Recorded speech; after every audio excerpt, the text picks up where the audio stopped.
ওয়ালা ঈমান হয়, আর যদি 5 আটা গোলাম হয় তাহলে তো পাঁচাইতেই যাবে, ঠিক কিনা? জোর করে। কিন্তু বলেন আমার ভাইয়ারা,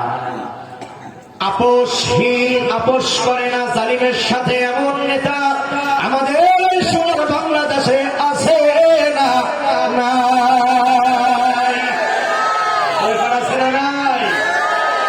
আলহামদুলিল্লাহ। এই মুসলমান অলস হওয়ার কারণেই তো, মুসলমান অলসতা করার কারণেই তো আমার দেশের রাষ্ট্রের ভিতরে, আমার দেশের শিক্ষানীতির ভিতরে সমকামিতার গল্প থাকা পাইছে আমরা কথা না বলার কারণে। জেগে ওঠে, গর্জন দিয়ে ওঠে, আবার হুঙ্কার দেন। আর এই শাহজালালের হুঙ্কারে যদি গৌর গোবিন্দ পালাইতে পারে, ওলামায়ে কেরামের হুঙ্কারে যদি নাস্তিকেরা পালাইতে পারে, আবার একটাবার জাগান দেখি, আবার যদি ডাকতে পারে, আমার বিশ্বাস সমাজের কবিরের মতো নাস্তিক যারা আছে ভারত পালাই চলে যাবে, আমেরিকায় চলে যাবে, আমার নাস্তিকের জায়গা হবে না, আমার চাকতে হবে। ঠিক কিনা কথা বলে? তোমার তো কথাই লেগে আল্লাহ আমাদের কথা বলার মতো একটু হিম্মত দান করে বলে আমি। ভয়ের তো কোনো কারণ নাই। ইমানদারের ইমান বাড়লে ভরসা করবে কার উপরে? যারা বাহিরে আছে আমরা তাদের ব্যাপারে একটু দু একটা কথা বলি, তারপরে শুরু করি। এখন বাহিরে যারা আছে তারা তো জানে যে একটা মাহফিল চলতেছে নাকি? মাথা জাগাইলে তো আওয়াজ বের হবে না, মুখ দিয়ে কথা বলা হবে। তো জানার পরেও তাদেরকে আবার কেন ডাকতে হবে? তাদেরকে ডাকতে হবে কেন? আসলে তাদের দৃষ্টান্ত আমি এইভাবে দিই যে গাধার পিঠে চিনির বস্তা, 30 বছর ধরে গাধা চিনির বস্তা টানে। কত বছর ধরে? এই গাধা আদৌ জানে না চিনির মজা কেমন, অথচ বস্তা চিনি গাধার কোন জায়গায়? কথা বলেন কোথায়? কিন্তু গাধা চিনির কি বোঝে না, মজা বোঝে না। কারণ কি? এত নিকটে থাকার পরেও গাধা কখনো চিনি জিহ্বাতে টাচ লাগায় নাই, খুব নিকটে, এই তো মুখ, এই তো পিঠ, এত কাছে থাকার পরেও গাধা চিনির মজা আর স্বাদ জানে না। আমাদের কিছু মানুষ আছে যারা মাহফিলের উদ্দেশ্যে বাড়ি থেকে আসে, এই প্যান্ডেলের আশপাশে ঘুরে কিন্তু জান্নাতের বাগানে ভিতরে প্রবেশ করে না। ঠিক ওই গাধার মতোই কাছে বস্তা থাকার পরে যেমন মজা পায় না, না খাওয়ার কারণে আশপাশে ঘুরে কিন্তু জান্নাতের বাগানে প্রবেশ না করার কারণে কোরআনের আওয়াজ কানে থেকে যায় কিন্তু হিদায়াত থেকে বঞ্চিত হয়ে যায়।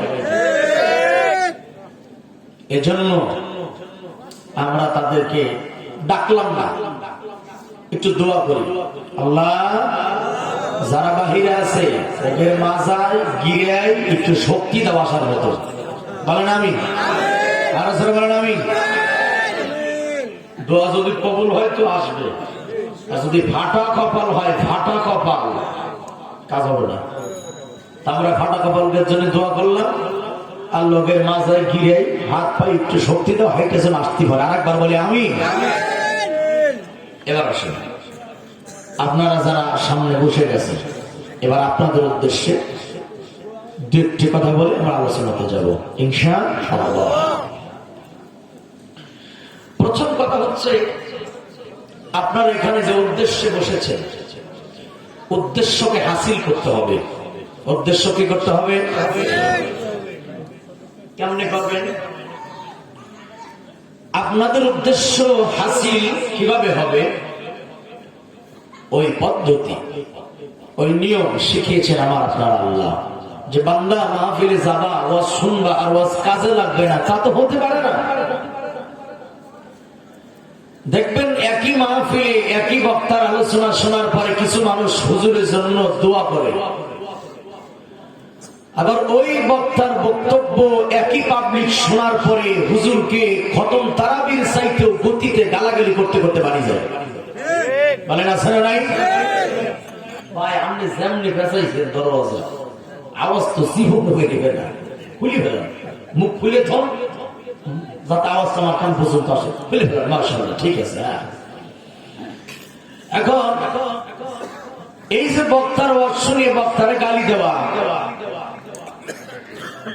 এ কারণে বক্তার ব্যর্থতা নয়, কোরআনেরও ব্যর্থতা নয়। তাহলে ব্যর্থতা কোথায়? যেখানে ব্যর্থতা আল্লাহ পাক ওই জায়গায় বয়ান করেছেন। কন্যা আলহামদুলিল্লাহ। এবার আল্লাহ বক্তব্য শুনেন।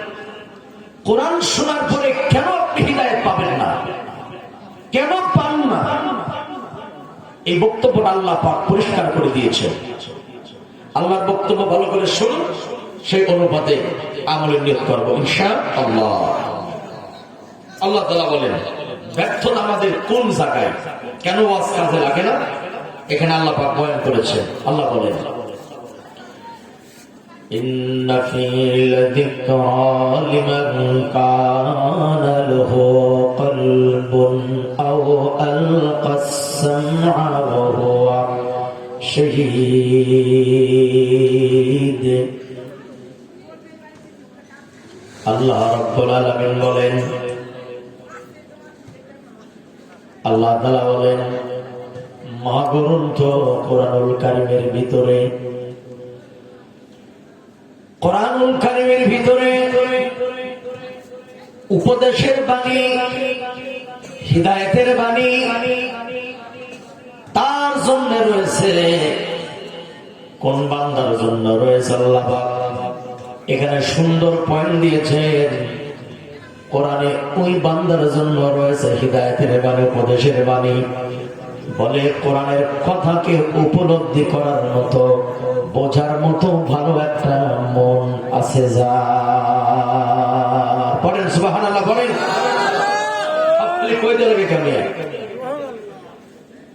কোরআনুল কারীম থেকে হিদায়াতের বাণী তারাই গ্রহণ করবে, ভালো মন নিয়ে কোরআন শুনতে বসবে যারা। এটা হলো এক নাম্বার পয়েন্ট। দুই নাম্বার আল্লাহ বলেন অথবা বান্দা যেন নিবিষ্ট মনে কোরআনকে শ্রবণ করে, মনোযোগ দিয়া শোনে। কারণ যখন কোন বান্দা আল্লাহ কোরআনকে মনোযোগ দিয়া শ্রবণ করবে, আল্লাহ পাক সূরা আরাফের ভিতরে বলেন وَإِذَا قُرِئَ الْقُرْآنُ فَاسْتَمِعُوا لَهُ وَأَنصِتُوا لَعَلَّكُمْ تُرْحَمُونَ। আল্লাহ বলেন যখন তোমাদের সামনে কোরআন তেলাওয়াত করা হয়, ফাসতামিউ লাহু, এই শব্দের ব্যাখ্যা হলো বান্দা তুমি খালি চামড়ার কান খাড়া করবা না, তোমার চামড়ার কানের সঙ্গে অন্তরের কানটাও লাগাইয়া দিবা। এবার বলেন মুসল্লিরা, অন্তরের কান আমাদের আছে না? আমাদের তো ভিজা কামিয়া, বলেন আছে না নাই? অন্তরের কান দেখা যায় না, চামড়ার কান দেখা যায়। অন্তরের কান আছে বুঝবো কেমনে? বলে যারা ডানে তাকায় না, বামে তাকায় না, মনোযোগ দিয়া মুহাব্বতের সঙ্গে যারা কোরআনের কথাগুলো শুনে, তারাই প্রমাণ করে তারা খালি চামড়ার কান লাগায় না, অন্তরের কানটাও লাগাইছে। ঠিক কিনা? এক নম্বর হলো ফাসতামিউ লাহু, অন্তরের কান লাগাও। আর দুই নম্বর হলো আনসিতু, বক্তার জিহ্বা যখন নড়ে তখন তুমি জিহ্বা নাড়াবা না। আল্লাহ বলেন কোরআন শোনার বেলায় যারা এই দুটি আমল করবে, লাআল্লাকুম তুরহামুন, আশা করা যায় তারা রহমত প্রাপ্ত হয়ে যাবে। সুবহানাল্লাহ। এত দামি সংবাদ শোনায় তারপরে সুবহানাল্লাহ বাইরে না তো ভিতরে আছে নাকি? যা আছে তাই তো বেরোবে। ঠিক না? বলে আমার আল্লাহ বলেন যারা মনোযোগ দিয়ে আমি আল্লাহর কালাম শুনে তারাই রহমত প্রাপ্ত হবে। আল্লাহ পাক আয়াত জায়গা বলেন যাদাতুহুম ঈমানান ওয়া আলা রাব্বিহিম ইয়াতাওয়াক্কালুন। আল্লাহ বলেন যখন তোমাদের সামনে তেলাওয়াত করা হয়, মুমিনের সামনে যখন আল্লাহর আয়াত তেলাওয়াত করা হয়, যতক্ষণ পর্যন্ত আয়াত শ্রবণ করে আমি আল্লাহ আমার বান্দার ইমানকে বাড়াইতে থাকি। সুবহানাল্লাহ। কোরআন যে যত বেশি মনোযোগ মুহাব্বত আদবের সাথে শুনবে, আল্লাহ পাক তার জং ধরা ইমানকে ভালো করে দেবে। ঠিক কিনা বলেন? ইমান যদি বাড়ে তাহলে আবার কি হয়? ইমান বাড়লে তো কিছু একটা হয়। কি হয়? আল্লাহ বলেন কি হয় শুনে নাও।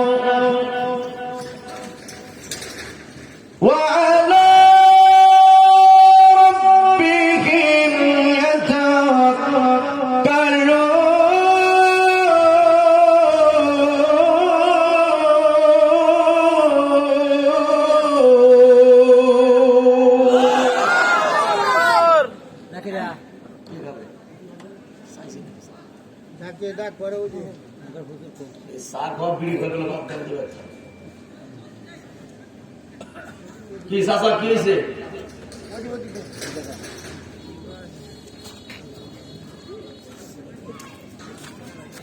কথা শুনে এর মধ্যে ডোবেন তাহলে রস হবে না। স্টেজে কাউকে চালে দেবে না, আশপাশে কোনো চা হবে না। কিসির চা? চা খাবে বাড়ি যাবে, স্টেজে আশপাশে কোনো চা দেবেন না কাউকে। একান্তই যদি আমার গলায় সমস্যা হয় তখন বাইঠে খাওয়া লাগে, তাই কথা ঠিক না ভাই? মনোযোগ লাগাবে। পোস্টারে লেখছেন তাফসির মাহফিল। আমাদের দেশে তো তাফসির হয় না, হয় হলো তরজমাতুল কুরআন, নাম লাগে তাফসিরুল কুরআন। আমরা কোরআন থেকে এই দুই চারটে কথা জানার চেষ্টা করবো। দেখে আল্লাহ আমাদের জন্য কি মেসেজ রাখছেন আজকের তেলাওয়াত কি আয়াতে। আল্লাহ যেন আমাদেরকে সঠিক তথ্য জানার তৌফিক দান করে, বলে আমিন। তরুণ ভাই আমার দিকে তাকান, ধীরে কান লাগাইয়া শুনবেন। আল্লাহ বলেন কোরআন শুনলে পরিমাণ বেড়ে যায়। ইমান যদি কারো বেড়ে যায়, ওই বান্দা ভরসা করে তখন আল্লাহ। ভরসা করে কার? ভরসা করে কার? আর যদি ইমানদার ব্যক্তি কোন আলেম বান্দা হয়, সাধারণ ইমানদার আলেম ইমানদার পার্থক্য আছে না নাই? কি মনে হয় আপনাদের? কি মনে হয়? আলেম আর আওয়াম পার্থক্য আছে না নাই? এই পার্থক্য করেছেন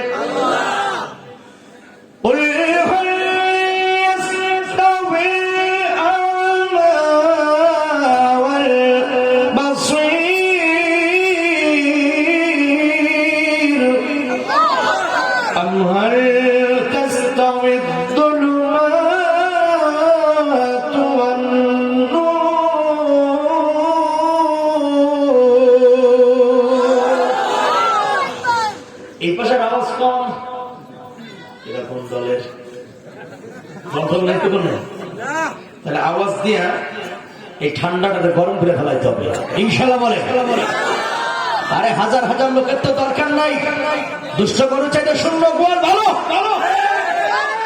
আওয়াজ যা দেবেন বীর পুরুষের মতো দেব ইনশাল্লাহ। আমার আল্লাহ বলেন, আল্লাহ পাক দৃষ্টান্ত দেয়, চক্ষুমান ব্যক্তি আর অন্ধ ব্যক্তি এক নয়। এক মাথা জাগাবেন না, সামনে বসে কিন্তু খবর আছে। অন্ধ ব্যক্তি আর চক্ষুমান ব্যক্তি এক। এরপরে অন্ধকার আর আলো এক নয়। আল্লাহ পাক দৃষ্টান্ত দিয়ে বুঝায় বান্দারে, আলো আর অন্ধকার যেমন এক নয়, চক্ষুমান আর অন্ধ ব্যক্তি যেমন এক নয়। আল্লাহ বলেন যারা জানে আর যারা জানে না তারাও কখনো এক কাতারের হতে পারে না।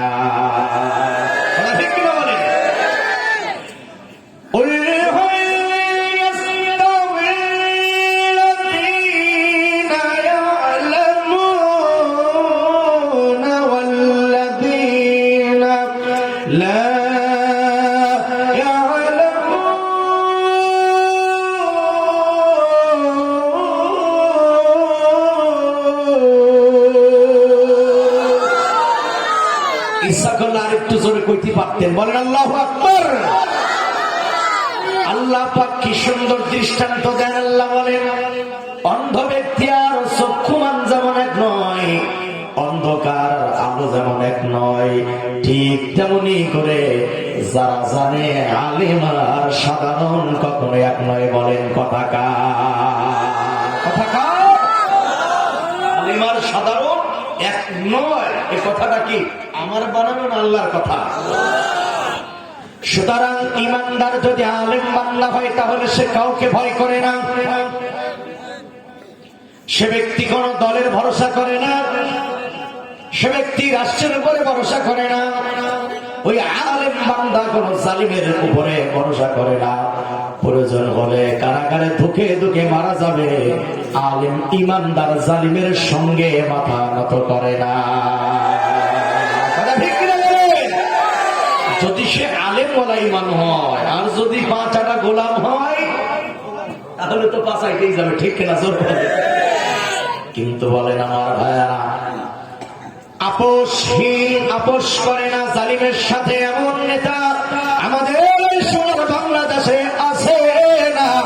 নাই। আলহামদুলিল্লাহ, আলহামদুলিল্লাহ। আল্লাহ পাক তাই বলে, ওয়ালা রাব্বিহিম ইয়াতাওয়াক্কালুন। ঈমান যখন তোমার পিওর হয়ে যাবে, ভরসা আল্লাহর উপরে চলে যাবে।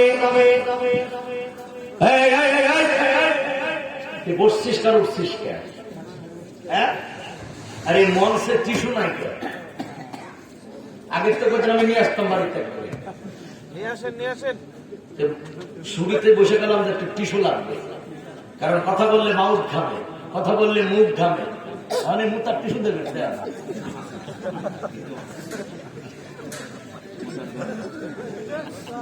বই আর কি বইল একটা বক্স আইনে রাখলেই তো হইতো। কথা বলতে বলতে মাউথ ঘামে না, মাঝে মাঝে মুসা লাগে, নাইলে এটা দেখতে খারাপ লাগে। নিয়ে আসে আবার বাইনে বোঝেন না, নাচেননি কাছে কিনাতে নিয়ে আসে। হ্যাঁ, কান খাড়া করে। আমরা ধীরে ধীরে আয়াতের দিকে যাওয়ার চেষ্টা করতেছি, ইনশাল্লাহ। পরে আওয়াজ মাঝে মাঝে নাই, কিছু কিছু লোকের আওয়াজ নাই, কারণ কি? একসাথে বলেন ইনশাআল্লাহ। অলসতা করবেন তো মরবে, অলসতা করছেন তো মরছে।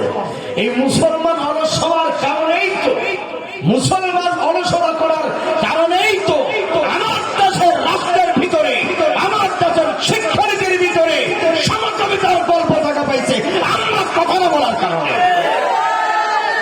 জেগে ওঠেন, গর্জন দিয়ে ওঠেন, আবার হুঙ্কার দেন। আরে শাহজালালের হুঙ্কারে যদি গৌর গোবিন্দ পালাইতে পারে, ওলামায়ে কেরামের হুঙ্কারে যদি নাস্তিকেরা পালাইতে পারে, আবার একটাবার জাগান দেখি, আবার যদি ডাকতে পারে, আমার বিশ্বাস শাহরিয়ার কবিরের মতো নাস্তিক যারা আছে ভারত পালাই চলে যাবে, আমেরিকায় চলে যাবে। আমার দেশে নাস্তিকের জায়গা হবে না, আমার চাকতে হবে, ঠিক কিনা কথা বলে? তোর মধ্যে কথাই লেগে আল্লাহ আমাদের কথা বলার মতো একটু হিম্মত দান করে, বলে আমি। ভয়ের তো কোনো কারণ নাই। ইমানদারের ইমান বাড়লে ভরসা করবে কার উপরে? ভরসা করবে আল্লাহ পাকের উপরে। তখন ইমানদার বিশ্বাস করে মরণের মালিক একমাত্র আল্লাহ, তখন বিশ্বাস করে রিজিকের একমাত্র মালিক আমার আল্লাহ।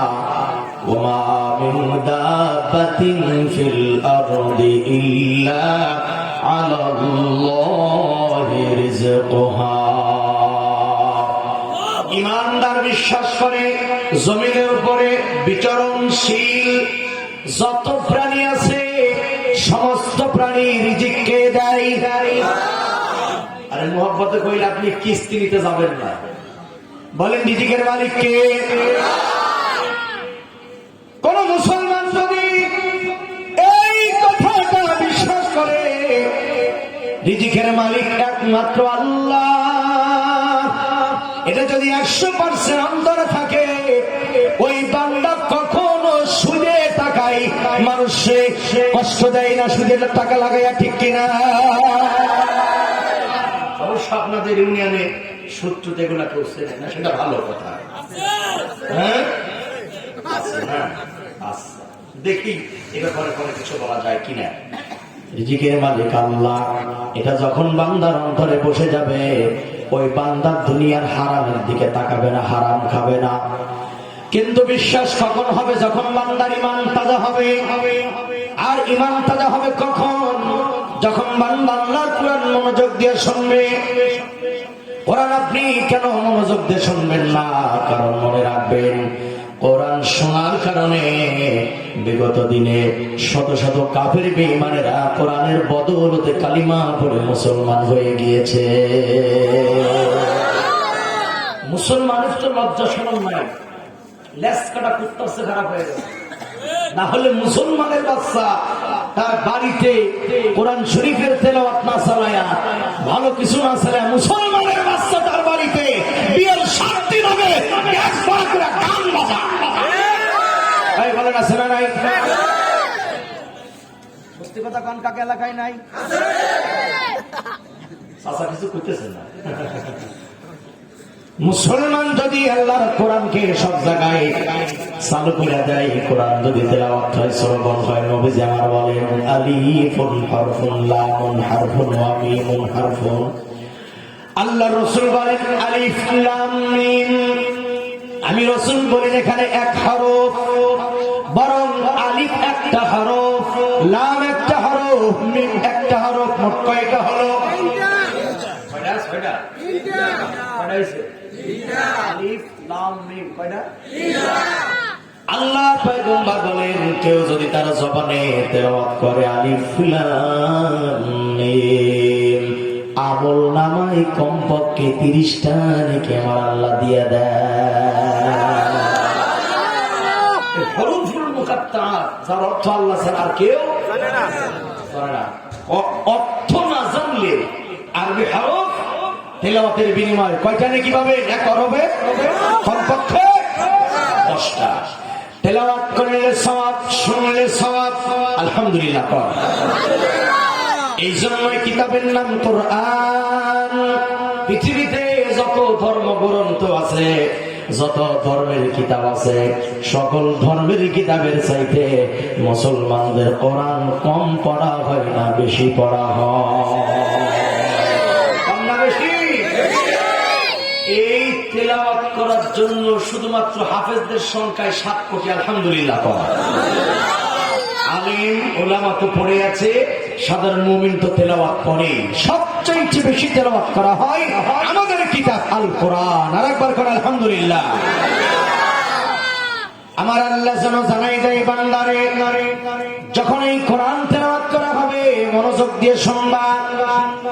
আর যদি বান্দা মনোযোগ দিয়ে শুনতে পারো, আল্লাহ বলেন ইসতামিউনাল কাওলা ফায়াত্তাবিউনা আহসানা। যারা এই কোরআনকে মনোযোগ দিয়ে শুনবে আর আমলের নিয়ত করবে, আল্লাহ বলেন কোরআন শোনার কারণে আল্লাহ পাক তাদেরকে হিদায়াতের রাস্তার উপরে উঠাইয়া দিব। যে যত বেশি মনোযোগ দিয়ে শুনবে, আল্লাহ পাকের হিদায়াত তার দিকে তত তাড়াতাড়ি ধাবিত হবে। আল্লাহু আকবার। কোরআন আপনি যত বেশি মনোযোগ দিয়ে শুনবেন, এর প্রতি যত আপনি আকৃষ্ট হবেন, আল্লাহ পাকের রহমত হিদায়াত আপনার দিকে তত তাড়াতাড়ি আসবে। এজন্য মনোযোগ দিয়ে শোনার মতো ইচ্ছা আছে তো ভাই? আছে তো ইনশাআল্লাহ? এবার কোরআন থেকে একটু জেনে নেওয়া যাক। আল্লাহর নবী যখন এই কোরআন শরীফ তেলাওয়াত করতেন মক্কাতে, ওয়াজাহিদুহুম বিহি জিহাদান কাবীরা।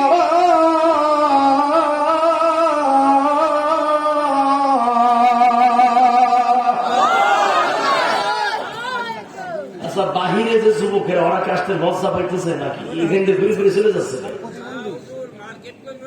মার্কেট করে বেড়াইছে। আচ্ছা, ওই যে আমি বলেছিলাম না, গাধার পিঠে চিনি, চিনির মজা পায় না। আশপাশে ঘুরবে যারা আসবে না, তারা এক প্রকার মানুষ রূপী গাধা। কথা ঠিক না বলেন? আল্লাহ এখানে মানুষ তৌফিক দান করেন, বলি আমিন। নবীজি কোরআন শরীফ পড়ে, আবু জাহেলেরা শোনে। কারা শোনে? আবু জাহেলেরা কোরআন শরীফ শোনে। কেন শোনে জানেন? মজা লাগে, শুনতে মজা লাগে, তাই তারা শোনে। যখন দেখলো এভাবেই যদি কোরআন শুনতে থাকি, তাহলে এই সমাজের সাধারণ জনগণ যারা, তারা যদি জানতে পারে আমরা নেতারা কোরআন শুনি, ইজ্জত আর আমাদের থাকবে না। ইজ্জত যদি বাঁচাইতে হয়, আজ থেকে নিজেও কোরআন শুনবো না, কোরআন কেউ শুনতে গেলে তারও শুনতে দেব না। একটু লক্ষ্য করে দেখেন, কোরআন নিজেও শোনে না, কোরআন শুনতে গেলে বাধা দেয়, ডিস্টার্ব করে। এমন আবু জাহেল না আমাদের দেশেও হ্যাঁ আসছে। কোনটা ভয় লিখতেছে? আছে না নাই? আল্লাহ পাক তাদের সম্পর্কে বলেন, যারা ইসলামে বাধা দেয়, আল্লাহ তাদের সম্পর্কে বলেন, الذين كفروا وصدوا عن سبيل الله أضل أعمالهم। সাউন্ড কি মোটা করছেন? হ্যাঁ, হাত দিছেন বলে বল। একটু ভোকাল বাড়ান, একদম হালকা বাড়ান, আর বেসার একটু বাড়িয়ে দেন। আল্লাহ বলেন, যারা কাফের হয়ে গেছে, ও নিজে আল্লাহর পথে আমল করে না, চলে না। আমার যে বান্দারা আমল করতে যায়, তাদেরকে তারা ডিস্টার্ব করে, তারা বাধা দেয়। এই যে আল্লাহর পথে যারা বাধা দেয়, এই বাধা দেওয়ার কারণে আমি আল্লাহ তাদের সমস্ত আমল, ভালো কাজকে আমি আল্লাহ পাক নষ্ট করে দেই। আদাল্লা আমালহুমের দুটি ব্যাখ্যা, একটা হলো তাদের আমল আখলাক নষ্ট হয়ে যায়, আর একটা হলো তারা যে ষড়যন্ত্র করে ইসলামের বিরুদ্ধে, এই ষড়যন্ত্রকে আমি আল্লাহ পাক বানচাল করে দেই। ষড়যন্ত্র বানচাল করে দেয় কি? আল্লাহ তাআলা বানচাল করে দেয়। যেমন নাকি দারুন নদওয়ার ভিতরে বসে মক্কার 11 জন নেতা, বলেন মক্কার কয়জন নেতা? ভাই কোন দেশের নেতা? মক্কার। এই দেশের তো কলকাতা না, সামনে শুনি হলো। মক্কার 11 জন নেতা দারুন নদওয়ার ভিতরে বসে তারা গোপন একটা মিটিং করলো, গোপন মিটিং করলো। দুনিয়া কেউ তো মিটিং দেখে না, কিন্তু বলেন ভাইরা, দুনিয়ার কেউ যেটা দেখে না, চিল্লায় বলেন সেটার খবর রাখে কে? সাংবাদিক আমাদের সঙ্গে আছে না? মিটিং এ বসে যারা মুহাম্মদ কোরআন শরীফ পড়ে পড়ে মানুষকে কালিমা পড়ায়, মুসলমান বানায়া দেয়। মুহাম্মদ কোরআন পড়ে মানুষ শুনে, কালিমা পড়ে মুসলমান হয়ে যায়।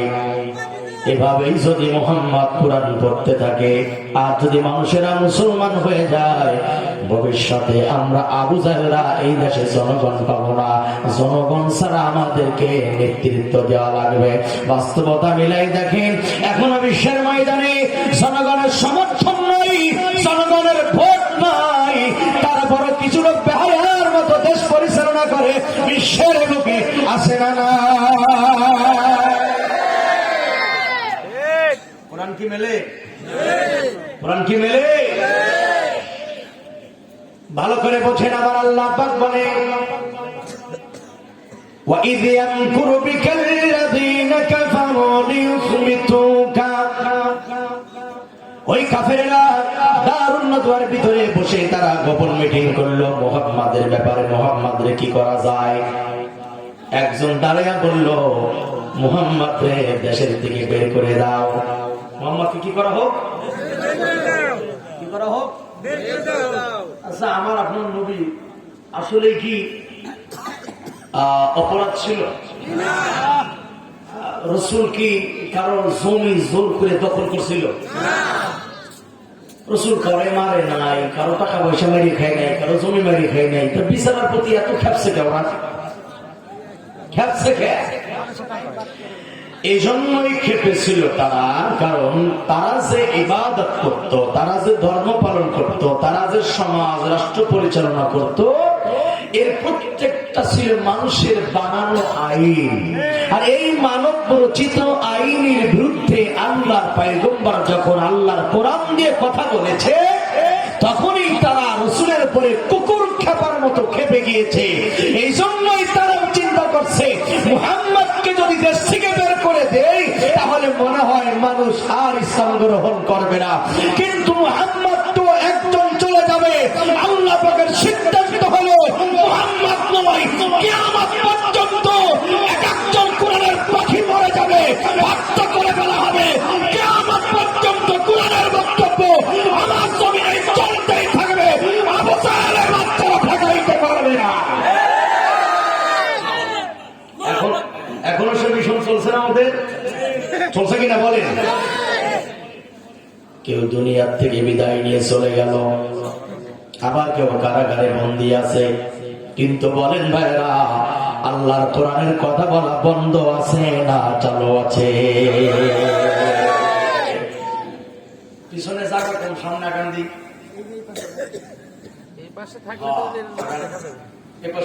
তারপরে টাকায় বসে, শীত তো গরম লাগবে, আগান একটু বাড়ান না ভাই, আগান আগান ভাই আগান।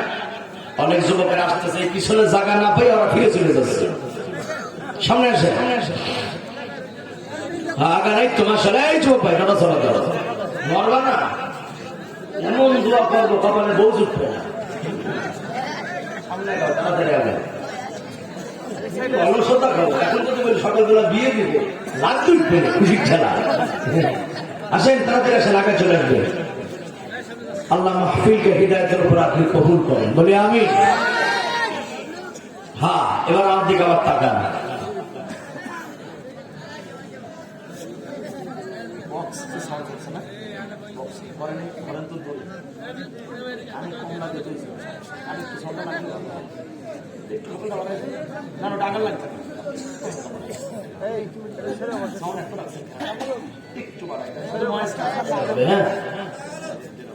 হ্যাঁ, আপনি সাউন্ডটা বাড়াই দিলে একটু কানে লাগবে। সাউন্ড মনে হচ্ছে দূরে দিলে, আমার কাছে মনে হচ্ছে আমার থেকে অনেক দূরে সাউন্ড, একটু বাড়াই দিলে হয়ে যাবে। ঠিক আছে। 1 নম্বর প্রস্তাব, মুহাম্মদকে দেশ থেকে বের করে দেওয়া হোক। কারণ মুহাম্মদ কোরআনের কথা বলে বলে মানুষকে মুসলমান করে ফেলাচ্ছে। এখন নবীজিকে দেশ থেকে বের করবে, তো ওই মিটিং আবার একজন বুজুর্গ ছিল। বুজুর্গ হইলে ইবলিস শয়তান, সেই পাগড়ি টাগড়ি মাথায় দিয়ে একেবারে আল্লাহ আল্লাহ সাইজে আসছে। তো বলতেছে, ইবলিস বলতেছে, আচ্ছা তোমাদের মাথায় কি কিছু নাই? কই মুহাম্মদকে যদি তোমরা এই দেশ থেকে বের করে দাও, মুহাম্মদ তো পৃথিবীর যেখানে যাবে সেখানেই মুসলমান তৈরি করে ফেলাবে। মুহাম্মদকে তোমরা যেখানেই রাখবা সেখানে সে কি তৈরি করে ফেলাবে। কেন? এর কারণ হচ্ছে মুহাম্মাদের যেমন সুন্দর চেহারা তেমন সুন্দর কণ্ঠ। কিছু মানুষ চেহারা দেখেই কালিমা পড়ে মুসলমান হয়েছে, আর কিছু মানুষ কণ্ঠ শুনে কালিমা পড়ে মুসলমান হয়। আল্লাহু আকবার বলেন না মিয়া? এই জন্য আলেমদেরকে তোমরা কোথায় রাখবা? কারাগারে রাখবা, জেলখানায় রাখবা, ভিতরে যেগুলো আছে সবগুলো আমাদের দলে চলে আসবে। বলে সারা বাংলাদেশের কারাগার খুলে দেওয়া হোক, কারাগার থেকে যারা বের হবে খোদার কসম প্রত্যেকটা মানুষ আলেমদের দলে চলে আসবে। কথা ঠিক না? চলে বলে আলেমদের কোথায় রাখবা? যেখানে রাখবা সেখানে কোরআনের বাণী প্রচার করে মানুষকে আল্লাহর পথে নিয়ে যাবে। কথা ঠিক না ভাই? ইবলিস বলে মুহাম্মদকে দেশের থেকে বাইর করার দরকার নাই, অবস্থা খারাপ হয়ে যাবে। কারণ এই মুহাম্মদ যদি আল্লাহর কোরআন পড়ে মানুষ কালিমা পড়ে মুসলমান হয়ে যাবে। কারণ এত সুন্দর কণ্ঠ তার মালিক তারে দান করেছে। মুহাম্মদ এই কণ্ঠ দেয়া যেখানে কোরআন পড়ে মানুষ থমকে দাঁড়িয়ে কোরআন শোনে, কোরআন শুনে আর নিজের অজান্তে কালিমা পড়ে মুসলমান হয়ে যায়।